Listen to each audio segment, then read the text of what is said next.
to deal with this problem. Of course, we are going to approach it in an inclusive way, working with local community leaders, working with faith-based organization leaders, and the Nyumba Kumi officials to begin addressing this problem. It is a serious issue. We know some of it could be tied to, the land tenure system in coast, challenges related to adjudication of land here. Our colleagues at the Ministry of Lands are working very hard on this. But even then, there is no good reason why anyone should take the law into their hands and, cause the death of any other Kenyan. So we're working on that, and now we'll begin taking the statistics and the figures. We are going to narrow down to the sub-locations and the locations. We start tracking where this is happening so that we can sort this problem out once and for all. Thirdly, and I spoke about it yesterday in Kilifi, is a challenge we have in the coastal region of our country of this thing called Disco Matanga. This started off, first of all, as a noble, ordinary cultural way of keeping vigil in homes where bereavement has happened. But it has transitioned to become essentially a criminal opportunity, or an opportunity for criminals to engage in distribution, sale and distribution of drugs, illicit brews, and so on. All these colleagues behind me here can tell you, both the county commissioners, our colleagues in National Government Administration, and the police commanders, the figures we have, the reports we keep receiving from these so-called Disco Matangas of cases of rape. For example, the early pregnancies we have noticed, for instance, in Kilifi County. We have agreed, and this is a decision we have taken as a security team in the region. From yesterday going forward, there will be no Disco Matanga beyond 11 p.m. anywhere in this region. And this is a matter we are going to address very seriously. And let me say it here for the record. I have no problem deploying additional security resources on this issue. And we have discussed with the Inspector General of Police. We will step up.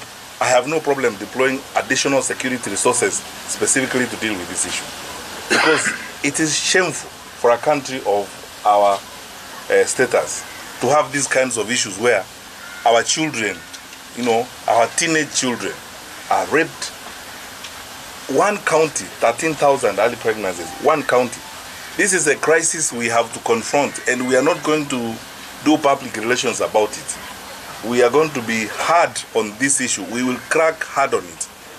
And anybody who is caught operating their Disco Matangas beyond 11 o'clock will be promptly arrested and prosecuted. And we are going to stay firm on this issue. It's something we must stop. I spoke to a good number of political leaders yesterday in Coast, several governors. I met the governor of Kilifi yesterday. I have an assurance from the political leaders in this region, at least those I spoke to, that this is something that they are on the same page with us. So let's begin the journey. We will not have, and all the police commanders have firm instructions, we will not have Disco Matanga beyond 11 o'clock in Coast. And we must crack down on this thing until it comes to an end. We must go back to our normal, sensible way of life, so that our children can go to school.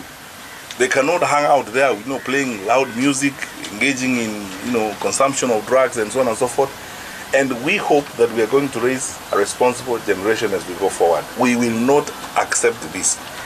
So, all the other issues that we have dealt with in terms of security deployment, I am satisfied. The IG is here. We've had discussions on some of those small, sporadic cases, where crime cases are reported.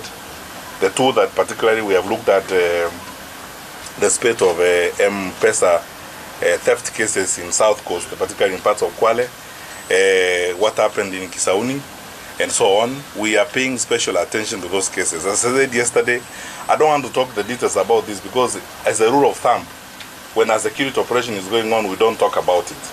And we have made very good arrangements to deal with these two cases. The message I want to pass to those criminal gangs, especially in those two parts of Mombasa or coast in general, as I've said, we will not negotiate the security and safety of our people. We will not negotiate the security and safety of our people. You know for sure we will come for you. And we are going to be very hard on you. We will arrest you and we will take you before a magistrate. Our view is that if you are that kind of person who's running gangs and doing all those types of things around, you should not live amongst us. You should spend your time in prison. But we will wait to be told by the magistrates and the judiciary whether they agree with us. Chances are they most likely will agree with us. We will come for you and we will arrest you.